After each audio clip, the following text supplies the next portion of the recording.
নমস্কার বন্ধুরা, পুষ্পকাউন্ট চ্যানেলে সবাইকে সুস্বাগতম। নীলদার ছাদে প্রায় 1.5 মাস পর আজকে আমি আসলাম। অনেকেই অনেক রকম কথা বলেছেন, নীলদার সঙ্গে আমার বন্ধুত্ব কোনো মনোমালিন্য হয়েছে কিনা, বাকবিতণ্ড হয়েছে, এমনটা একদমই নয় বন্ধুরা। ব্যাপারটা হলো টাইম ম্যাচিং এর সমস্যা ছিল। যাই হোক, সোজা চলে যাবো নীলদার কাছে। নীলদা, ওয়েলকাম টু পুষ্পকাহন। গোলাপ নিয়ে প্রচুর রিকোয়েস্ট আছে, গোলাপের প্রুনিং, আফটার প্রুনিং, গোলাপের কেয়ার। নীলদার ভিডিও চাই, প্রচুর রিকোয়েস্ট এসছে। আজকে আপনার টার্ন, আপনি বলুন। তো ব্যাপার হচ্ছে প্রুনিং তো সবসময় প্রুনিং এর সময় আমি এত চাপে ছিলাম যে আমি ভিডিও করতে পারিনি বা সময় পাইনি আর কি। তো প্রুনিং নিয়ে কয়েক কথা বলে দেবো, তবে তার আগে আমি প্রুনিং এর পরে কি পরিচর্যা এটা বর্তমান লোকে ফেস করছে সেটা নিয়ে কিছু বলি আগে, ঠিক আছে? তারপর প্রুনিংটা তো পার হয়ে গেছে, সেটা আমি লাস্টে কিছু বলে দেবো। এখন আর প্রুনিং আগে বলে সময় নষ্ট করে লাভ নেই। তো আমরা দেখতে পাচ্ছি গাছপাতা মোটামুটি ফুটছে, চেরে ফুঁড়ে হলেও বেশ ভালোভাবেই দেখা যাচ্ছে। এদিকে এদিকে খাড়া খাড়া বার্ড মারছে বড় বড়, ঠিক আছে? তো এদিকেও চলে আসি ঘুরতে ঘুরতে আমরা একটুখানি। বাহ, খুব সুন্দর। নারাঙ্গা তো মানে ফাটিয়ে দেখার চেষ্টা করছে মনে হচ্ছে এখন থেকেই, ঠিক আছে? মানে কাটা কাটা বার্ড মারছে। নারাঙ্গা মানে লাল রঙের ফুল? কমলা কমলা কমলা, এইটা আচ্ছা, এইটা এইটা এইটা আচ্ছা আচ্ছা আচ্ছা আচ্ছা, এইটা বাহ বাহ। এইটা, ঠিক এই তো আছে? এই তো আপনার তো ফুল ফোটাও শুরু হয়ে গেছে। এ তো ছোট গাছে। আচ্ছা, ছোট গাছে। এ বড় গুলো তো এখনো মানে আমি এখন রেডি করছি। দেখাই বন্ধুদেরকে আস্তে আস্তে। বন্ধুরা, ভিডিওটা সম্পূর্ণ দেখবেন, স্কিপ না করে। এদিকেও দেখেছো খাড়া খাড়া কুড়ি মারছে, এরকম লম্বা লম্বা ফাটানো ফাটানো, ওই টোপাজে ভর্তি লম্বা কুড়ি।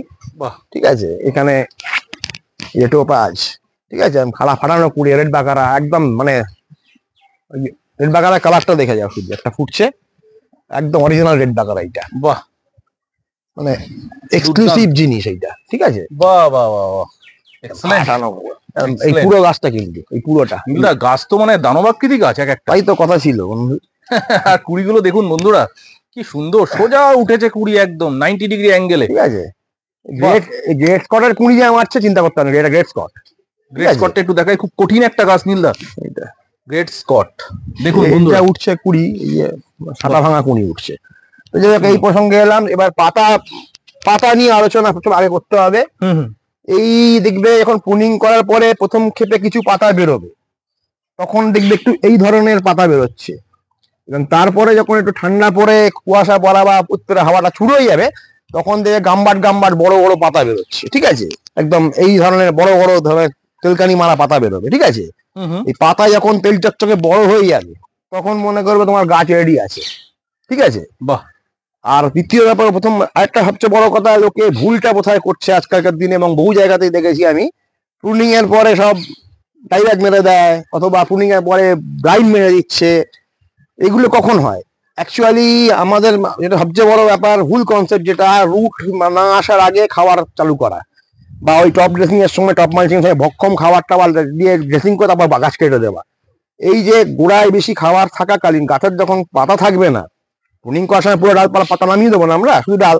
সেই সময় যদি রুটের মধ্যে চাপ পড়ে যায়, খাবার টাবার ভক্ষম দেওয়া হয়, তা থাকে অলরেডি বা দেওয়া হয়, তখন কিন্তু গাছের শিকড় তৈরি হবে না। আর বিনা শিকড়ে গাছের যদি পাতা না থাকে গাছের মধ্যে, তাহলে পরে খাওয়ার রিকোয়ারমেন্টও থাকে না। গাছের মধ্যে স্টোরেজ সেটাই ভাঙিয়েও ডাল ছাড়াবে, তারপরে গিয়ে পাতায় যত বড় হবে ম্যাচিয়ে, তত খাওয়ার রিকোয়ারমেন্ট বাড়বে। এই যে নরম এই যে পাতা দেখবে বড় বড় গাম্বাট পাতা মারছে, এই পাতায় যখন শক্ত যত হয়ে আসবে, তত কিন্তু খাওয়ার রিকোয়ারমেন্ট বাড়বে। আর এই ধরনের কাঁচা পাতা, তুলতুলে নরম পাতা, ঠিক আছে, এইরকম পাতায় খাওয়ার রিকোয়ারমেন্ট কম থাকবে।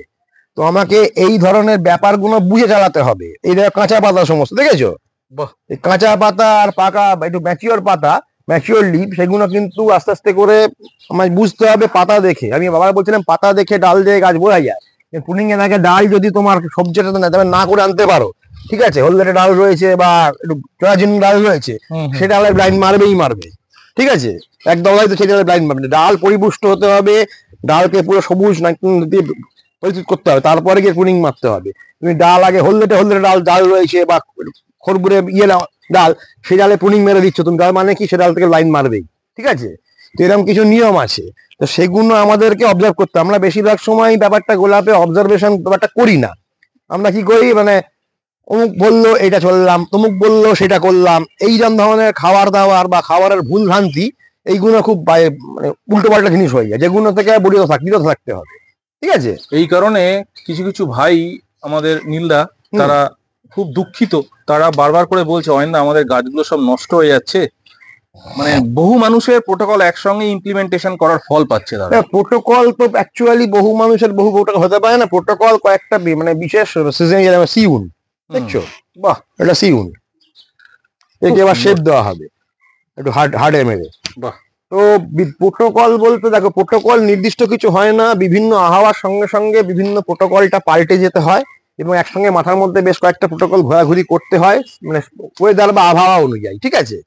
তুমি ওয়েদার বা ক্লাইমেটকে নিয়ে যদি তুমি না চলো, গোলাপ করা একটু মুশকিলেরই ব্যাপার হয়ে যাবে। যে কোনো গাছই মুশকিলের ব্যাপার হবে, কিন্তু গোলাপে চাপটা বেশি কেন, গোলাপ সেন্সিটিভিটি বেশি গোলাপের, ও একবারের পর সেকেন্ড চান্স দেবে না। এই যে খাড়া খাড়া মারছে না এগুলো দেখে একটু পরে এতখানি ডান্ডা হবে, এত বড় ডান্ডা হবে, ঠিক আছে, কুড়ি বেশ এইরকম বড় ডান্ডা হবে, এইখান থেকে মাথায় পুঁড়ি মারবে, এইগুলোকে তুলে নিয়ে যাবো কোথায় দেখবে, ঠিক আছে। তো এই যে বিভিন্ন রকম পর্যায়ে বিভিন্ন রকম ব্যাপার, এগুলো কিন্তু খুব ভাইটাল জিনিস, ঠিক আছে। তো এই ব্যাপারগুলো করতে গেলে তোমাকে গোড়া থেকে সুস্থ স্বাভাবিক একটা পরিকল্পনা মাফিক চলতে হবে। ওই মাঝখান থেকে খুব করে এটা মোটা করে ফেললাম, ওটা লম্বা করে ফেললাম, এটা বড় করে ফেললাম, এইরকম ধরনের গুপ্ত কারিগরি কিছু হয় না, ঠিক আছে। মানে একদম স্টেপ বাই স্টেপ উঠতে হবে। মানে এরকম যদি কারো ধারণা থাকে, অনেকে থাকে আছে আর কি, ডাল মোটা করে ফেলবো হুট করে কিরম ভাবে, হুট করে বড় ফুল ফুটিয়ে ফেললো কিরম ভাবে, হট করে মানে গাছটা ঝোপ করে বড় করে ফেললো কিরম ভাবে, লম্বা করে ফেললো, এই ধরনের কোন রকম মানে তুরন্ত হুট করে কিছু ওটার জন্য কিছু হয় নাই। তোমাকে আফটারঅল সুস্থ স্বাভাবিক টপ টু বটম ইয়ে রাখতে হবে, তবে গিয়ে তুমি সেই পারফরমেন্সটা আউটপুট দিতে পারবে, ঠিক আছে। তো এটা অনেকেরই মাথায় বিশ্বাস করে না, বা খুব খাওয়ার ফাওয়ার এটা সেটা নিয়ে খুব কৌতূহলী চিন্তিত থাকে। ব্যাপারটা তা না, তোমাকে গোড়া থেকে সুস্থ স্বাভাবিক একটা সুন্দর গাছটাকে স্টেজ মুক্ত করতে হবে। তো আমি যেটা পরামর্শ দেবো, দেখো প্রফেশনাল লেভেলে গোলাপ করা খুব কঠিন ব্যাপার এবং তার জন্য অনেক কিছু থাকতে হয়। স্যাক্রিফাইস হচ্ছে বড় কথা, জানকারি, নলেজ এবং জ্ঞান গম্ভীর ব্যাপার থাকে, ঠিক আছে। তো অত দূর না গিয়ে আমি সাধারণ লোককে যদি আমি গোলাপ করতে শেখাই বা পরামর্শ দিই, তাহলে আমি অবশ্যই এটা বলবো যে গোলাপ গাছটা সারা বছর বাঁচিয়ে রাখতে চেষ্টা করা এবং তার ডাল যাতে না পড়ে সারা বছরে, সেটার উপর জোর দেওয়া খুব জরুরি দরকার বলে মনে করি আমি, ঠিক আছে। এই লাভ গাছটা দেখো, লাভ, হ্যাঁ, এটা তো এই পুরোটা জুড়ে দেখছো, ওই ওই অত অব্দি, একদম ওই ওই ওই অব্দি, ওই নিশানটা থেকে এতটা অব্দি, ঠিক আছে। যখন বাইরে বার করবো না ফুল, তখন দেখবে একটা করে বার করবো আমি, তখন ফুল হবে। এটা পুরো সোজা সোজা একদম, এই যে খাড়া খাড়া মারছে না, একে আমি এত বড় তুলে দেবো, এই গ্র্যান্ডি ফ্লোরা এত বড় তুলে দেবো। তাহলে এইচুতে কি তুলবো, এইসব মারছে না, এগুলো এত বড় বড় তুলে দেবো এই গাছগুলোকে। তাহলে তা না হলে কিন্তু সেই ধরনের ফুলের বাঁধনি আসবে না। এটা তো অ্যাভালেন্স নাকি? হ্যাঁ, ফুলের যে বাঁধনি সেটা আসবে না, বাঁধনিটা এটা অ্যাভালান্স, এটা অন্য কি ভুলে গেছি না, আমি আর নাম ফাম মনে রাখতে পারছি না, এত হয়ে গেছে না এসব, মানে মাখিয়ে গেছি আর কি, জানা নামও ভুলে যাচ্ছি না। এটা এখন এমন অবস্থা হয়ে গেছে আমার, সারাদিন সকালবেলা অফিস করে এসে রাত্রিবেলা ওই মাঝরাত্রি অব্দি গোলাপের পিছনে কঞ্চি দিতে হচ্ছে, ভয়ঙ্কর বিষয় ব্যাপার একটা, আমি মানে একদম পেন রোল্ড। নিলে এই লাভ গাছটা অসাধারণ কিন্তু তৈরি করেছে, দিয়ে দেখো না, এদের থেকে দেখো না একবার মানে সুখবর ভাবে উঠছে একদম, ঠিক আছে। তো এইরকম ব্যাপারগুলো তো বলার জন্য তোমাকে স্বাভাবিক প্রোটোকল লাগছে। এবার আমি সারমর্মটাই আসি, প্রত্যেকটা পাতা কিন্তু অসাধারণ রেখেছেন, চকচক, কোনো দাগ নেই। ওটাই তো নিয়ম, গাছকে স্ট্রেচ মুক্ত রাখতে হবে। গাছ যদি স্ট্রেচে পড়ে যায়, বিউটি ফর বিউটি, ঠিক আছে। বাহ, একদম খাড়া খাড়া সুন্দর সুন্দর কচ মারছে টান টান করে, ঠিক আছে। এর আবার ব্লাইন্ড মারার টেন্ডেন্সি খুব বেশি, ঠিক আছে। আচ্ছা, ব্লাইন্ড কেন মারে বলে দিচ্ছি। আবার ব্লাইন্ড গাছ কাটার পরে তুমি ভক্ষণ নাইট্রোজেন চালু করে দিয়েছো, তখনও কিন্তু ব্লাইন্ড মারা চালু হয়ে যাবে, ঠিক আছে। এই খাবারের ব্যাপারটা একটু মাপজোপকারী রাখো, যারা ওয়াকিবহাল নয় তারা খাবার কম রাখুক, চেপে রাখুক, ঠিক আছে, তবে আচ্ছা। কিন্তু ভক্ষণ খাবার দিয়ে গাছকে নষ্ট করার কোনো মানে হয় না। ওরম ফলে কি হবে, আমি সিমটম বলে দিচ্ছি, এদিকে এসো। বেশি খাবার হলে কি হবে, পাতাগুলো ছোট ছোট ছোট ছোট হতে থাকবে, পাতার আকৃতি আকার কমে যাবে। দেখবে শীতকাল পড়লেই দেখবে এরকম পাতা যেন এইরকম কথা বলবে, এরকম ট্রাক করে বড় হয়ে যাবে। এইরকম হচ্ছে মানে তোমার গাছ টেস্টি একদম চাঙ্গা আছে। প্রথম দিকের পাতা দেখো, শীতের শুরু পাতা, আর এখনকার পাতা দেখো, এটা হচ্ছে ফার্স্ট মানে প্রথম প্রুনিং এর পরের পাতা আর এখনকার পাতা। বুঝতে পারছো ফারাকটা? যখন এই পাতা এসে যাচ্ছে গাছে, বুঝবে কুড়ির গোড়া এরকম পাতা মারছে যখন, তখনই বুঝবে গাছ একদম তৈরি। এই যে দেখেছো গাছের কস দেখেছো, ঠিক অ্যান্থ্রোসায়ানিনে ভর্তি একেবারে, ঠিক আছে, গাছের পচের অ্যান্থ্রোসায়ানিনে ভর্তি। তো এই মানে কি গাছ একদম সুস্থ সবল তাগড়া আছে। এই গাছের যা পারফরমেন্স দেবে। একটা কথা আমি বলছি একটু মাঝখানে, যদি আপনি আমাকে অ্যালাউ করেন, সেটা হচ্ছে গিয়ে এই যে আপনি গাছটা করেছেন, এত সুন্দরও লাগবে না, লোকেরা লাল পাতা হলেই ফেসবুকে ছবি দেয়, একটা টেন্ডেন্সি থাকে, এইটা একটা মানে প্রবল টেন্ডেন্সি থাকে। এইটা কিসের জন্য মানে আমি দেখেছি লক্ষ্য। দেখো ব্যাপারটা, ছবি লাল পাতা মানে আনন্দমুখর ব্যাপার, সেটা কিন্তু না। মানে কখন লাল পাতা হচ্ছে, লাল পাতার কিরকম ভূমিকা, মানে কতটা হচ্ছে সেটা একটা দেখার ব্যাপার আছে। এবং ওই ব্যাসাল উঠলেই ছবি দিতে আরম্ভ করলো, অসময়ে ব্যাসাল খুব ক্ষতিকারক জিনিস এবং সর্বনাশের শেষ কথা হয়ে দাঁড়ায়। এইগুলো দেখো, ব্যাপার হচ্ছে যে ছবি দেওয়া বা আমি কতটা জানি আমি অতটা ও সমস্ত ব্যাপার করে তো লাভ নেই। আমি শেষ পর্যন্ত কি করতে পারলাম ফিনিশিংটা সেটা আমার দেখতে হবে। ছবি ছাড়াটা কোনো যুক্তিযুক্ত ব্যাপার না, ছবি সবসময় আমরা ছাড়ি, সবাই ছাড়ে, কিন্তু আমায় দেখতে হবে আমি ফিনিশিং এ কি করতে পারলাম, শেষ মুহূর্তে শেষ পর্যায়ে কি করতে পারছি, সেইটার ছবিটা ছাড়াটাই আসল ব্যাপার। সে ছবি খুব চন্দ্রবি ছাড়ছে এবং যারা ছাড়ছে তারা কিন্তু আগে ছবি ছাড়ে না। ঠিক ঠিক। সেই ছবি যারা ছাড়ে সেই ফিনিশিংটাতে গিয়ে ধামাকা, তারা কিন্তু আগে ওই লাল পাতা, আগে ওই লাল কচ, আগে ওই বেসাল ওইসব ছাড়ে না তারা। ইশারা বুঝে গেছি। তো যারা করছে তারা দাপটে করছে, ফিনিশিং এ ফিনিশিং টাচ দিচ্ছে, ধামাকা উড়িয়ে নিয়ে যাচ্ছে, টনক নড়িয়ে এরম হয়ে দিচ্ছে। আর সেই দেখে একদম লোকে তাই ডাকছে, উঠে পড়ে যারা মানে সিন্নার এখন কেজিতে বিক্রি হচ্ছে, বস্তার জায়গা আমরা তো বস্তা হিসেবে কিনে এখন কেজি ধরে সিন্নার বিক্রি হচ্ছে, এই অবস্থা চলে যাচ্ছে। সেই তো সেই মানে যারা কাজের লোক তারা নিঃশুদ্ধে কাজ করবে, ঠিক আছে। ঠিক। তারপরে যখন দেখাবে গল্প তখন দেখবে এমনিতেই হুলুস থুলুস ব্যাপার। তো দেখুন সেটা বন্ধুরা, কি সুন্দর সুন্দর গাছ এক একটা। এই তো বেলারোগ এক কথা বছরের বলছি গাছ, বেলারোগ এক বছরের একটু মোটামুটি গাছ বেলারোগ, ঠিক আছে। এইটা এই যে নিচ থেকে দেখাই একটা। এই যে ফুলটা, ঠিক আছে, বেলারোগ। বাহ, এই গাছেই দেখো নীলদা, কি এটা সুন্দর- ফুলটা একটুখানি পুরো রেড একেবারে। এই তো একদম বাহ বাহ বাহ। এই যখন 2-3 বছর বয়স হয়ে যাবে না, ফুলের বাঁধনি আলাদা হয়ে যায়। ব্যাস। লাভের মধ্যে সেরা ফুল বেলারোগ, ঠিক আছে। বাহ। একে বার বৃদ্ধি কমে, একে এই যে এমভাবে তোলা, হুম। এটা খুব ভাইটাল ব্যাপার একখানা। দেখি আমি প্রসঙ্গে আসি এবার, ব্যাপারটা সেটা ইনগ্রিড হচ্ছে ফুলটার কালারটাও ভালো কিন্তু। ইনগ্রিড অবভিয়াসলি ইনগ্রিডের গ্রোথ বেশি, ইনগ্রিডের গ্রোথ বেশি, নিচে প্যাচাল বেশি আবার। হুম। ইনগ্রিড খুব সেন্সিটিভ গাছ, গেলারও কতটা না হলে কিন্তু গ্রোথ চাপা, ঠিক আছে। রাইট। তো এবার যেটা প্রসঙ্গে আসি, হুম। এই গোলাপের প্রুনিং এর পরে সবসময়ের জন্য তোমাকে ফিডিং কম রাখতে হবে এবং গাছ বুঝে তোমাকে পাতা বুঝে ফিডিং, মানে পাতা ম্যাচিওর কতটা হচ্ছে তার গাছ ফিডিং নেওয়ার অবস্থা আছে কিনা দেখতে হবে। পাতা ম্যাচিওর হওয়া মানে কিন্তু রুট ম্যাচিওর হচ্ছে। নতুন রুট যখন ফাইবার রুট থাকবে সেরকম টিকিয়ে রাখতে হবে, তাকে পরিপুষ্ট করতে হবে খাবার নেবার উপযোগী করার জন্য, তবে গাছ হু করে পরে খাবার নেবে। তো খাওয়া ওই কাঁচা রুটে হুড় করে সব কেমিক্যাল চালিয়ে দিলাম, এটা সেটা চালিয়ে দিলাম, ওই করলে কিন্তু ব্লাইন্ড মেরে দেবে।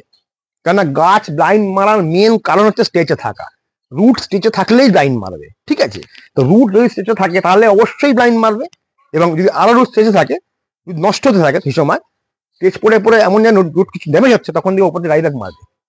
তো এইগুলো আমায় বুঝতে হবে, ডাইরেক্ট কেন মারে, ব্লাইন্ড কেন মারে, বা ইনম্যাচিওর ডাল, ডালটা পরিপক্ত হয়নি, আমি উলভাল প্রুনিং করে দিলাম সেই সব ডালে, ওই ডালকে ওইভাবে প্রুনিং ব্লাইন্ড মারবে, ওই ডালটাকে পাকিয়ে নেওয়া কিরম ভাবে, ওগুলো আমার জানতে হবে।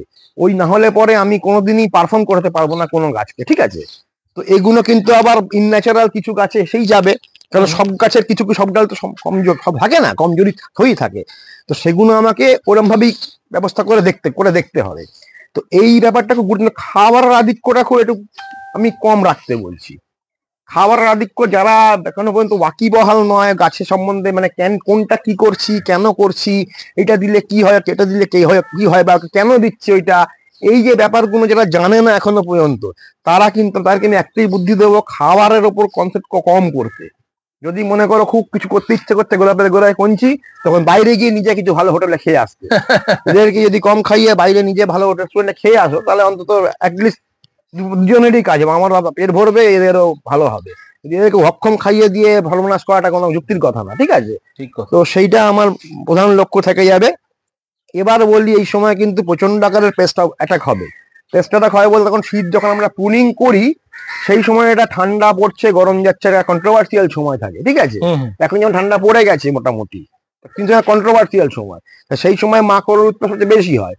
ওই সময় কিন্তু মাকড়ের জন্য একটা লাইট ওষুধ, যেন গাছে পাতা থাকবে না তখন কাকা একটা 1 ml 1 লিটার জলে গুলে চালানো খুব দরকারি আছে, এবং তার সঙ্গে কনফিডার ইমিডাক্লোপিড 1 ml 1 লিটার চালানো দরকার আছে 5 দিন 4 দিন বাদে। কারণ এই ওষুধ যদি গাছ যদি, এটা একটা গাছের ব্যাপার আছে কি, গাছ যদি পোকামাকড় লেগে থাকে গাছ কিন্তু পারফিউম ডাল ছাড়বে না, ঠিক আছে। এটা একটা গাছের একটা বেসিক নেচার।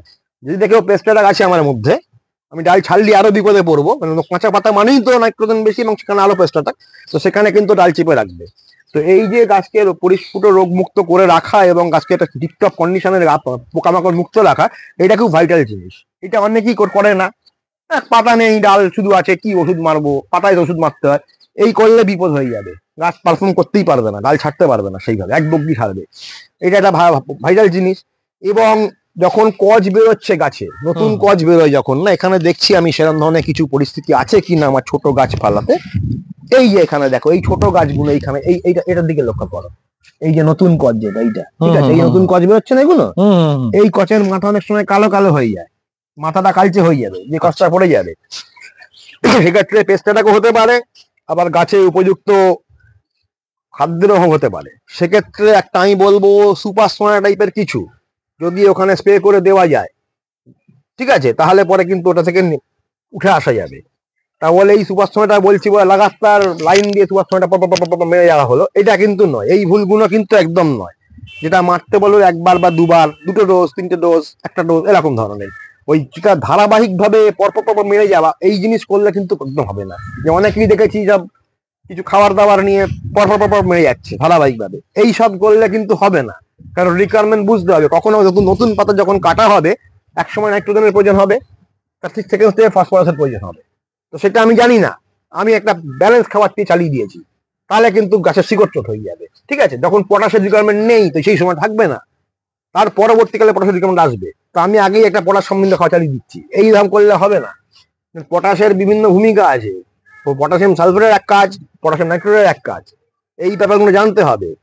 অ্যামোনিয়াম ফসফেটের এক কাজ, ডাইঅ্যামোনিয়াম ফসফেটের এক কাজ, ওই অর্থ ফসফেটের এক কাজ, অর্থ ফসফেট, এইগুলো আমাকে জানতে হবে আলাদা করে, কোনটার কি কাজ, কখন কি ভূমিকা। এইগুলো যদি যারা জানবে না তারা কিন্তু আমি বলবো খাবার থেকে একটু বিরত থেকে প্রাকৃতিক ভাবে গাছটা করা এবং অল্প খাবারে গাছটা করার চেষ্টা করতে, ঠিক আছে, তাহলে ক্ষতি কম হবে, অন্তত কাজের কাজ ভালো হবে। সেই ঠিক আছে, কাজের কাজটা ভালো হবে। এই গাছটার পাতাগুলো দেখে আমি রিয়েলি ভয় পেয়ে যাচ্ছি। টোপাজ, ওদিকে চলো, টোপাজ, আচ্ছা আচ্ছা, বাহ, টোপাজের ব্যাসাল তোলা, এত বড় বড় পাতা নীলদা। টোপা এ তো এখনো শুরু হয়েছে, হবে এই ঠান্ডা পড়লো শুরু হয়েছে, এইবার এইসব পাতা কোথায় যাবে দেখবে, এইসব পাতা কোথায় যাবে, এটা টোপাজের এই এই একটা গাছ তো নয়, মানে মনে হচ্ছে একটা মানে রুষ্টপুষ্ট বডি বিল্ডার দাঁড়িয়ে আছে। টোপাজের ব্যাসাল তোলা খুব মুশকিল, তো টোপাজ আমি মোটামুটি 3টে ব্যাসাল নিয়ে করেছি। নিচ থেকে দেখাই, এখান থেকে দেখো এই দুটোই টোপাজ আছে পাশাপাশি। আচ্ছা আচ্ছা, এটাও টোপাজ, এটাও টোপাজ, বাহ, খুব কঠিন ধরনের, ঠিক আছে।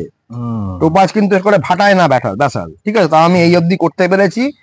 একে আমি এবছর অতটা হার্ড প্রুনিং করিনি, একটু বিশাল মোটা মোটা থিকনেস তো মারাত্মক, তাই তো কথা ছিল। হ্যাঁ, সেটাই দেখতে পাচ্ছি, আখের মতো একেবারে। হ্যাঁ, সেটাই তো কথা। এই গাছ যখন পুরোনো ম্যাচিওর যখন ফাটবে তখন তো আলাদা মজা।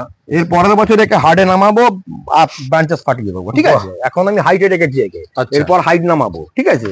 এই বছর হাইট নামানোর রিস্ক নিলাম না, কারণ এবছর এত পরপর 3টে নিম্নচাপ গেছে না, তো আমাকে ক্লাইমেটের সঙ্গে চলতে হবে। নিম্নচাপ যখন পরপর যাচ্ছে তখন কিন্তু যদি হাইট প্রুনিং করে হাইট কমার চেষ্টা করি, হয়তো গাছ ওই ফাটানো নাও পারে, তখন তো প্রচন্ড কন্ট্রোভার্সি ওয়েদার, ঠিক আছে। ঠিক কথা, আমি সিজনের নাকি দম পাই না, যদি কেউ ভাবে হাত দিয়ে দাও, ঠিক আছে, আমার একটুখানি নিজের এনার্জির দরকার পড়ে। বন্ধুরা, আপনারা স্মোকিং থেকে দূরে থাকুন, কিন্তু যিনি করছেন তাকে তিনি স্মোকিং না করলে পারেন না, দম পায় না নীল, ওটাই আমার ক্যারি করুন নীল। হ্যাঁ, সুতরাং এইটা নিয়ে বেশি বাকবিতণ্ডা না করাই ভালো, বা আমাকে কিছু জ্ঞান যাদের ভালো লাগবে না ভিডিও এড়িয়ে যাবেন, দেখবেন না, চ্যানেল আনসাবস্ক্রাইব করে বেরিয়ে যাবেন, কোনো অসুবিধা নেই। খায় সে দেখো, কিন্তু এই নিয়ে আমাকে কোনো জ্ঞানগম্যি দেওয়া বা আমাকে শুভাকাঙ্ক্ষী হওয়ার কোনো দরকার নেই আমার, ঠিক আছে। এমনিতে আমার অনেক শুভাকাঙ্ক্ষী আছে, ঠিক আছে। না, যাই হোক, শুরু করুন, বলুন। প্রসঙ্গ হচ্ছে যে কন্টিনিউ, কোথায় ছিলাম আমরা, ওই টোপাজের কিন্তু ওপরে ফাট করে মানে হাইট নামানো ব্যাপারটা। এবছর 3টে পরপর নিম্নচাপ গেছে, ঠিক আছে, একটা জোড়া নিম্নচাপ, তারপর মানে পরপর 4টে নিম্নচাপ পরপর গেছে, মানে চরম কন্ট্রোভার্সি ক্লাইমেট, চরম কন্ট্রোভার্সিয়াল। কখনো গরম, কখনো হিউমিডিটি চূড়ান্ত বেশি, কখনো বৃষ্টিপাত। ওই সময়টা গোলাপের মানে একটু মানে থমকে থাকার সময়, ঠিক আছে। সেইরকম সময় আমাদের পুলিং এর টাইমের আগে সেই সময়টা গেছিল। সেই সময় আমি যদি ওপর পাকামি করে ফেলতাম না, বেশি পাবো হাট ফাট নামিয়ে মুশকিলে পড়ে যেতাম আমি। তো সেই কারণে আমি কোনো রিস্ক নিলাম না বছর, ঠিক আছে, হালকার উপর রাখলাম। পরের বছর যদি ওয়েদার ক্লাইমেট ভালো পাই আমি নামাবো একে, ঠিক আছে। কারণ বেশি কন্ট্রোভার্সি ওয়েদার থাকলে পরে, খুব পাকা হাত না হলে পরে তুমি ওই তোয়ার গাঁট থেকে ফাটাতে পারবে না, বুঝেছি, ঠিক আছে। যেটা আমি গত বছর ফাটিয়েছিলাম ওই ফুলের পরে, ওই গাঁটের তলা থেকে ওই হাইটে ওই লেভেলে ফাটাতে পারবে না এই সময়। আর দ্বিতীয় এইখান থেকে মারতাম প্রুনিং, এত মোটা এখান থেকে কচ ছাড়ানো মুশকিল হয়ে যেত আমার, ঠিক আছে। ওখানে ব্লাইন্ড মারার চান্স বেশি থাকতো আমার, ঠিক আছে। তার ফলে কি হতো, আমি কতটা রিস্ক চাপ নাম নিলাম না, কারণ এই বছর পরিবেশ সম্পূর্ণ প্রতিকূলে গেছিল। সেজন্য আমাকে টপ ড্রেসিং এর পদ্ধতিও পাল্টে ফেলতে হয়েছিল, ঠিক আছে। 1 মাসের কাজ 7 দিনে মারতে হয়েছে আমাকে। তো এইরকম কিছু প্রোটোকল থাকবে, নিয়ম থাকবে, যেগুলো তোমার পরিবেশনে পাল্টাবে। ওটা তোমার মাথায় নিয়ে চলতে হবে। মানে গাছ করতে গেলে আমার সারমর্ম হচ্ছে গাছটা পুরো বুঝতে হবে প্রকৃতি ক্লাইমেটের সঙ্গে। এটা সবচেয়ে বড় জরুরি দরকার। মানে কখন কি দেবো, এরপর কি দেবো, ওরপর কি দেবো, প্রশ্ন এটাই আসে বেশিরভাগ। Right. এরা হয়েছে এটা কি দেবো, ওরা হয়েছে এটা কি দেবো, এই হচ্ছে না এটা কি দেবো। এইরকম প্রশ্ন না করার চেয়ে আমার মনে হয় যে একটা ধারাবাহিক প্রকৃতির সঙ্গে গাছকে কি করে ঠিক করে টিকিয়ে রাখবো এবং গাছকে পরিপুষ্ট রাখবো, এই প্রশ্নটা সবচেয়ে বড় জরুরি দরকার, যেখানে প্রশ্নটা আজ পর্যন্ত কোনো আসেনি। খুব দামি কথা, খুব কিন্তু আজ দামি কোনোদিন কথা, আজ পর্যন্ত আসেনি যে খুব দামি কথা। সারা বছরে গাছকে কি করে টিকিয়ে রাখবো এবং গাছটাকে সুস্থ স্বাভাবিক রাখবো, ডালপালা না ফেলে, এটার জন্য কি করা করণীয়, এই প্রশ্নটা এখনো পর্যন্ত আসেনি। তো এই প্রশ্নটাই সবচেয়ে বড় জরুরি দরকারি প্রশ্ন। এই প্রশ্ন যে করবে সে কিন্তু ভবিষ্যতে গাছ করতে শিখবে। ঠিক আছে, ঠিক। তো এই ধরনের রিকোয়ারমেন্ট থাকা উচিত আমার আমি মনে করি। আর এহেন সময় নতুন পাতায় অত্যন্ত মাইক্রোনিউট্রিয়েন্টস বা অত্যন্ত কিছু দরকার নেই। পিএইচ ব্যালেন্সটা খুব বেশি জরুরি দরকার। ঠিক আছে, পিএইচ ব্যালেন্স প্রুনিং এর পরে হিউমিকের সঙ্গে 1261 হিউমিক একটা ডোজ চালানো। হিউমিক তোমার 20% আর 18-16% হয়, তাহলে পরে 1.5 ml পার লিটার জলের সঙ্গে 1 গ্রাম 1261 পাইল করে তুমি চালাতে পারো। ওটা খুব ভালো একটা রুট ট্রিটমেন্টের বন্দোবস্ত থাকবে। পিএইচটা ব্যালেন্স হবে কিছুটা। ঠিক আছে, এই পিএইচটা ব্যালেন্স করে রাখাটা এই সময় খুব জরুরি দরকার, ওটা করো। তারপরে গাছ আস্তে আস্তে কট ছাড়লো, তখন হালকা সুপার সোনা চালা একখানা দিয়ে তাকে তোলো আস্তে আস্তে করে ধীরে সুস্থে। এবং তারপরে বড় হলে পরে তুমি আবার 1261 ফসফরাস রিকোয়ারমেন্টটা পূরণ করে দিচ্ছে আস্তে আস্তে করে। এইভাবে ধাপে ধাপে আসতে হলো।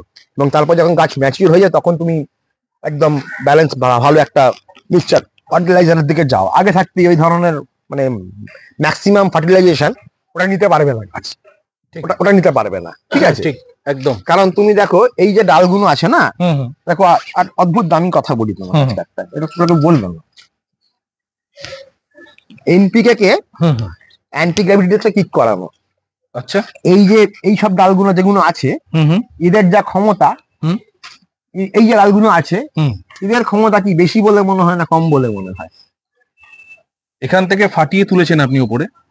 অ্যাকচুয়ালি খাবার কিভাবে ওঠে ওপরে, হুম। খাবার তো দিই আমরা গোড়ায়, জল দিই গোড়াতে, তাই তো? ঠিক। তাহলে এটা ওপরে ওইখান অব্দি উঠে যাচ্ছে কিরম ভাবে? এর মধ্যে তো কোনো সাকশন বা পাম্প জাতীয় কিছু নাই, তাই নয় কি? সেটা ঠিক। বা এ মানে হু হু করে গ্র্যাভিটিতে নিচের দিকে সে টানবে, জল দিলে বেরিয়েও যায়। বেরিয়েও যায়। তো বাল মশলা উপরে যাচ্ছে কিরম ভাবে? সে নারকেল গাছের ক্ষেত্রে প্রযোজ্য সেম। আমরা যখন উপর দিয়ে খাই আমাদের তো নিচ দিয়েই বের, আমরা কি উপর দিয়ে বার করি? সেই সেই। অসুস্থ হলে পরে বমি করে ফেলছি, কিন্তু ঠিক। আমাদের তো বৈদিক প্রক্রিয়া নিজের দিকেই। একদম তাহলে একদম। এখানে উপর দিকে উঠছে কিরম ভাবে? ঠিক। তার মানে কিছু একটা প্রক্রিয়া আছে, কি বলে তাকে? রেচন। রেচন মানে তো বার করে দেওয়া। আচ্ছা। খাওয়ার যে ফিডটা আমরা গোড়ায় দিচ্ছি, হুম হুম। সেটা জল দিচ্ছি গোড়ায়, জলটা উপরে তো রসালো জল রয়েছে এর মধ্যে, তো কিছুটা অংশ হলো। একদম স্টেমের মধ্যে তো স্বাভাবিক। হ্যাঁ, হ্যাঁ। তো তাহলে এগুলো উঠছে কিরম উপরের দিকে? অ্যান্টিগ্রাভিটিতে উঠছে কিরম ভাবে? তাকে বলে অসমোটিক প্রেসার বা ডিফিউজ প্রেসার বলে। ঠিক আছে, আচ্ছা। Division pressure. এই যে ব্যাপারগুলো, এই পদ্ধতিগুলো পুরোপুরি জানতে হবে, কিভাবে এনপিকে কিক করানো যায়, কিভাবে প্রেসার ক্রিয়েট করা যায়, বাড়ানো যায়। এইগুলো যদি তোমার না জানার কারণ না জানা থাকে, তাহলে পরে তাদেরকে আমি বলবো যে এত কিছু মাথায় চিন্তা নিয়ে কাজ করতে হবে না। মানে আমি আগে এটাই বলতে চাইছি যে মাধ্যমিক পাস করে তারপর এইচএসএ দাও, তারপর গ্রাজুয়েশনে যাও। তো একেবারে এই মাধ্যমিকটা না পাস করে গ্রাজুয়েশন লেভেল চিন্তা ভাবনা করাটা খুব বোকামির জিনিস হয়ে যাবে। ঠিক আছে, বাস্তব। আর যেটা তারা হয় ভুল করে ফেলেছে বা করে, আমিও যে খুব একটা গ্রাজুয়েশন লেভেল স্টুডেন্ট তা কিন্তু নয়, কিন্তু আমি ধাপে ধাপে এগোয়ার চেষ্টা করি, তার ফলে আমি মোটামুটি কিছুটা করতে পারছি। ঠিক আছে, আমাকে এখনো অনেকটা যেতে হবে, অনেকটা পার হতে হবে, এরকম ব্যাপার আমাকেও দেখতে হচ্ছে প্রতিনিয়ত। ঠিক আছে, কিছু গাছ এদিক ওদিক হবে, এগুলো আমাকে করতে হচ্ছে, কিন্তু আমি যেটা উপলব্ধি করেছি আমি সেটাই বলেছি। বলি আমি রোজ গার্ডেন সত্যি মানে আপনার বাগান যতই দেখি, গোলাপ যেন সুস্থ সবল সার্থক গাছ। মানে ওটাই তো। গাছের পিছনে যে আপনি কতটা এক্সপেরিমেন্ট করেন, প্রত্যেকটা গাছ সেটা কিন্তু জানান দিচ্ছে নীলদা যে আমার পেছনে কতটা ভালোবাসা রয়েছে। ওটাই আমার উদ্দেশ্য, গাছগুলোকে সোলারি কিন্তু ভরপুর ব্লাইন্ড মেরে দেয়। ইয়েলো কালারের ফুলটা কি? হ্যাঁ, সোলারি। আচ্ছা, ঠিক আছে, আচ্ছা। দেখো ফাটা ভাঙা কুঁড়ি বেরোচ্ছে। ঠিক আছে, এই কুঁড়ি তুলে দেবো, এতখানি করে স্টেম তুলবে। বাপরে। ঠিক আছে, তো প্রথমেই আমি এখন বলছি এত স্টেম তুলবো, মহল্লায় প্রশ্ন এসে গেল হুল করে, কি করে ফুলের ডাঁটি লম্বা করে কি করে ফুল বড় করা যাবে? এই প্রশ্ন হওয়া উচিত না। প্রশ্ন তখনই হওয়া উচিত কি করে গাছটাকে ওই ফুল বড় করার মতন পর্যায়ে নিতে হবে। কারণ এটা কোনো ম্যাজিক্যাল বিদ্যা নয় যে কোনো গাছের ফুলের স্টেম লম্বা করে ফুল তুলে দেবো, এটা কখনো হতে পারে না। ঠিক আছে, কিন্তু প্রশ্নগুলো এইভাবেই আসে, যার জন্য আমি কোনো রকম পার্সোনাল কমিউনিকেশনে কোনোদিন কারোর সঙ্গে যাইনি আজ পর্যন্ত, যেতে চাইও না। কেন? কন্ট্রোভার্সি তৈরি হবে, কারণ লোকের প্রশ্ন বিচিত্র। আমি এখন যদি একটা কথা বলি যে এই ফুলটা আমি ডালিটা এত লম্বা করে, ফুলটা সলিড একটা মানে বা ইয়ে করবো, তখনই লোক একটা বার্ড ফিডিং টাইপের কিছুর দিকে মনোনিবেশ করবে। তখনই বলবে যে ভাই এটা কি করে হয়, তার মধ্যে আলাদা কি খাওয়ার। কিন্তু এই প্রশ্নটা এখনো অব্দি আসেনি যে ওই ওই পর্যায়ে যাওয়ার জন্য গাছটাকে কিভাবে তৈরি করতে হবে। তো যদি গাছটার সময় তৈরি না হয়, কোনোদিনই আমিও পারতাম না। যদি গাছেই কথা না বলতো, তাহলে কিন্তু আমার পক্ষে সম্ভব না কোনো কিছু এক্সট্রা কিছু দিয়ে এতখানি করে বার্ডের স্টেম তুলে দেওয়ার। একদম। তো এই ধরনের মানসিকতা তোমার রাখতে হবে, চিন্তা ভাবনা সেটা রাখতে হবে যে আমার ভাই একটা হৃষ্টপুষ্ট লোকই 80 কেজি 100 কেজি তুলতে পারে। আমি এখন যদি সেরকম করতে চেষ্টা করি, তাহলে বিপদে পড়তে পারি আমি, অসুস্থ হয়ে যাবো অথবা কোমর ভেঙে যাবে। তাহলে সেইটা আমাকে সেই অব্দি আমাকে নিজেকে তৈরি করতে হবে। ঠিক ঠিক। সেখানে সেই কথাই না, তো সেইটা কিন্তু অনেকেরই মাথায় নেই, এবং সেটা অদ্ভুত প্রশ্ন নিয়ে একটা বিতর্ক তৈরি করে ফেলে। ভাই এই জানে কিছু বলছে না, এ ওই করছে না, এই যে ব্যাপারটা না, ওই যেতে হবে তো জিনিস তোমাকে যারা করার জন্য। সে না গেলে বলে কি করে, বলেই করা যাবে। ঠিক। নীলদা আমি একটা শুধু উল্টে সে মারা যাবে গাছটি হুট করে। একদম নীলদা, আমি মাঝখানে একটা শুধু কথা বলছি, বন্ধু বান্ধবদের বলবো, সাবস্ক্রাইবারদেরকে বলবো, কিছু কিছু মানুষ আমি দেখেছি নীলদার গোলাপের ভিডিওতে কন্ট্রোভার্সিয়াল কমেন্ট করেন। তারা নীলদার এই সমস্ত কথার থেকেও ইম্পর্টেন্স দেন নীলদা স্মোকিংকে। তাদেরকে বলবো এইগুলো না করে শেখার চেষ্টা করুন, অথবা যদি আপনারা জ্ঞানী মানুষ হন ভিডিওটা এড়িয়ে যাবেন। আমরা নীলদার কাছ থেকে যথেষ্ট মানে ভালোবাসা পাই, পুষ্পগ্রহণ পায়, তাই জন্য নীলদা আমাকে খুব ভালোবাসে। নীলদা কিন্তু সচরাচর কাউকেই ভিডিও দিতে চায় না, আমি রিকোয়েস্ট করে করে করে করে নীলদার কাছ থেকে করি। সেটাই, আমাকে নীলদা ভালোবাসে, স্নেহ করে, এবং আমি নীলদার থেকে আপনাদের জন্য কিন্তু ভিডিওগুলো করি। কিন্তু আপনারা যদি এরকম তির্যক মন্তব্য করেন, স্মোকিং কেন করছে, এই কেন করছে, এইগুলো করবেন না বাচ্চাদের মতো। আপনার ভিডিও থেকে কিছু try to grab something which is knowledgeable so that you can implement in future. কিন্তু মানুষজনকে কখনো তির্যক মন্তব্য করবেন না এটা নিয়ে, স্মোকিং নিয়ে অ্যাটলিস্ট করবেন না। আর বন্ধুদেরকে সবাইকে বলবো, smoking is very very injurious, try to stay away from smoking. যিনি করছেন তার ব্যাপার আলাদা, কিন্তু আপনারা করবেন না, এটা আমি আপনাদেরকে রিকোয়েস্ট করছি। নীলদা আসি আমরা কন্টিনিউ। হ্যাঁ, তো সারমর্ম যেটা আমি বলবো, গাছকে গোড়া থেকে কিন্তু একটা টিপটপ সুন্দরভাবে রাখতে হবে। তার জন্য যে খাওয়ার খুব ইম্পর্টেন্ট আধিক্য সেটা না, যারা জানে না, খাবার সম্বন্ধে ধারণা নেই, তারা খাবার কম দিয়ে গাছ করলে অনেক উপকার হবে, অনেক উপকৃত হবে। অতিরিক্ত খাবার, অতিরিক্ত কিছু কায়দা কানুন, অতিরিক্ত কিছু ওই অ্যাডভান্স চিন্তা ভাবনা আগে থাকতে করতে বারণ করব। প্রথম 2 বছর উদ্দেশ্য থাকবে গাছকে ভালোভাবে টিকিয়ে রাখা, গাছের ডাল যাতে না চলে যায়, ডাল যাতে না পড়ে যায়, এইটা কিন্তু প্রথম উদ্দেশ্য থাকবে তাদের। এবং সেটা যদি 2 বছর করতে পারে, তারা গাছটাকে ডাল না ফেলে গাছটা তুলতে পারে ভালোভাবে এবং পাতা ঠিক রাখতে পারে, তাহলে সেই বছরের মাথাতে তার ফুলের চেহারাই পাল্টে যাবে। তো তার জন্য কিন্তু খাবারের ব্যাপারটা যদি মাথায় আগে ঢুকে থাকে না বেশি করে, তাহলে ভয়ানক দুর্বিষহ ব্যাপার। আপনি যেভাবে হেল্প করে দিলেন ভিডিওতে, অনেক অনেক রিলেভেন্ট ইনফরমেশন ভিডিওতে বেরিয়ে আসলো। আশা করি বন্ধুরা এই ভিডিও থেকে মারাত্মক উপকৃত হবেন। After pruning, how to care of your roses, care for your roses, সেটা কিন্তু আমি সবসময় বেসমেন্ট ধরতে চেষ্টা করি। আমি কখনো এটা বলিনি আজ পর্যন্ত আমার ভিডিও, এই খাবার দাও, এরপর ওটা দাও, ওর পর ওটা দাও, এভাবে তো হয় না কোনোদিনও। না না না, এভাবে কোনোদিনও হয় না। মানে একটা রুটিন চার্ট তৈরি করে দেবো, এই সপ্তাহে অমুক দিন এটা, অমুক দিন ওটা, এইভাবে জীবনে হবে না কিছু দিন, কোনোভাবে কিছু। ঠিক ঠিক। ওটা আম গাছ আম কাঁঠালে হয় না, তো এই গোলাপ কিরম হবে, সেই তাই নাকি? একদম। ওই জিনিসপত্র যদি আশা করে থাকে সেটা বৃথা, মানে বাজে জিনিস একখানা। ওভাবে আমি কোনোদিন করিনি, আমি যেভাবে করি সেটাই বলছি, ওভাবে হয় না কোনোদিনও। ঠিক ওইরকম রুটিন ওয়াইজ, কেন তো রুটিন পাল্টাতে পারে, পরিস্থিতি পাল্টাতে পারে, পরিবেশটা হচ্ছে ভাইরাল জিনিস। পরিবেশের সঙ্গে কথা বলতে হবে। সব গাছ তো নিতে পারবে না, তাই না? কিছু গাছে মাজা হয়ে যাবে, কিছু গাছ ব্লাইন্ড হয়ে যাবে, কিছু গাছ তোমার ডাল চলে যাবে, এইরকম হয় না কিছু। তোমাকে চেষ্টা করতে হবে যে একখানা গাছ বুঝে করার। আর গাছ বুঝে ব্যাপারটা আমি বলে দিচ্ছি অলরেডি। যখন কোন ডালপালায় তুমি সারা বছরে বর্ষাকালে ডাল চলে যাবে না, এবং তোমার পাতা ঠিকঠাক থাকবে গাছে, সারা বছর পাতা রাখতে পারবে, সেইটা হচ্ছে তোমার আসল ক্যালমা। সেটা তোমার 2 বছর চালিয়ে যেতে হবে। ঠিক, তারপরে সে গাছ থেকে তুমি আশা করতে হবে ভালো কিছু। ফুটলো মানেই এটা কিছু, গোলাপের নতুন ডাল মানেই কুড়ি, কিছু না কিছু ফুটবে, সেটা তোমার উদ্দেশ্য থাকতে থাকলে হবে না। তোমার গাছটাকে সেবা রাখতে হবে। গাছ ভালো, শিকড় ভালো, তো ফুল বাপ বাপ বলবে। একদম, তোমার উদ্দেশ্য সেটাই থাকতে হবে। তুমি শুকরের দিকে কেউ দেয়নি। এত খাবার দাবার দিলে শিকড় থাকবে না গাছের, আর শিকড় না থাকলে পরে তো ফুল এমনি ছাট হয়ে যাবে। তাই জন্যই তো বহু মানুষ নিজের অজান্তে বিষ প্রয়োগ করছে, পয়জন দিচ্ছে, গাছকে পয়জন দিয়ে মেরে ফেলছে।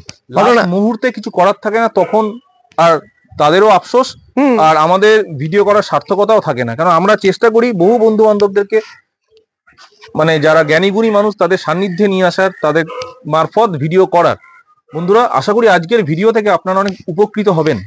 নীলদা কিন্তু after pruning, care for your roses একদম সুন্দরভাবে বুঝিয়ে দিল। যারা বোঝার তারা এই ভিডিও থেকে অনেক কিছু তুলে নেবেন, আমি শিওর। আর বন্ধুরা, ভিডিওটা ভালো লাগলে চ্যানেলটাকে অবশ্যই সাবস্ক্রাইব করে পাশে থাকবেন। গঠনমূলক কমেন্ট করবেন, জানাবেন নীলদার থেকে কি কি ধরনের গাছ ভিডিও। বুঝতে হবে, গাছ বুঝতে হবে। একদম গাছ কিছু বুঝতে গাছ হবে। নাইট্রোজেন চায়, কিছু গাছ ফসফরাস চায়, যেমন গ্রেট স্কট, ফেড স্কট, এরা সব তারপরে এরা সব ফসফরাস ওরিয়েন্টেড গাছ। হ্যাঁ, টিনাকে বাহ। এরা নাইট্রোজেন বেশি দিলে ডাল ফেলে দেবে। এই ধরনের এক্সপেরিয়েন্স চালিয়ে যেতে হবে, বুঝতে হবে গাছকে। ঠিক আছে, গ্রেট স্কটকে নাইট্রেট খাওয়া বেশি, ডাল ফেলে দেবে, আবার একটা খাওয়ার সময় আছে তার। কিন্তু এই ধরনের ব্যাপারগুলো বুঝতে হবে। ঠিক আছে, ইনগিট ফিনগিটের আলাদা আলাদা ক্যালম আছে সব গাছে। এটা শুধু এগুলো গোলাপের করতে জন্যই নয়, করতে কিন্তু বুঝতে নীল হবে। আরো অন্যান্য সব গাছেই এরকম অন্যান্য আছে। সব আমরা গোলাপ নিয়ে আলোচনা ব্যাপারেই করতে গোলাপের মধ্যে পড়ে রয়েছি। ঠিক সব ঠিক গাছে এরকম আছে, কিছু কিছু ব্যাপার বুঝতে হবে। ঠিক। বুঝে বুঝে করতে হবে। বইয়ের জন্য এগুলো কোনো বই পুঁথিপত্র নেই, এগুলো তোমায় করে করে বুঝতে হবে। খুব তার দারুণ। জন্য নিজেকে নিজের মাথা দিতে হবে, নিজের একদম। মাথাটা নিজের কাঁধে আছে, বুঝতে হবে এটাকে। ঠিক আছে, একদম একদম। নীলদাকে আর অনেক কিছুই অনেক না। অনেক থ্যাংক ইউ সো মাচ নীলদা for giving us relevant information regarding roses. আর বন্ধুদেরকে বলবো চ্যানেলটাকে অবশ্যই সাবস্ক্রাইব করে একটা গঠনমূলক কমেন্ট করে জানাবেন কেমন লাগলো। আমাদের ভালো লাগবে, আমি উৎসাহিত বোধ করব। মোটিভেট একটু করবেন, আমাদেরকে একটু মোটিভেট করবেন। আপনাদেরকে ভালো ভালো ভিডিও উপহার দিচ্ছি, কিরকম লাগলো অবশ্যই কমেন্টে জানাবেন। এবং নীলদার কাছ থেকে আর কি কি এক্সপেক্ট করছেন সেটাও জানাতে ভুলবেন না। সবাই ভালো থাকবেন। নীলদা অনেক অনেক থ্যাংক ইউ সো মাচ। সবাই ভালো থাকুন, সুস্থ থাকুন, পুষ্পকর্ণের সাথে থাকুন। নমস্কার বন্ধুরা।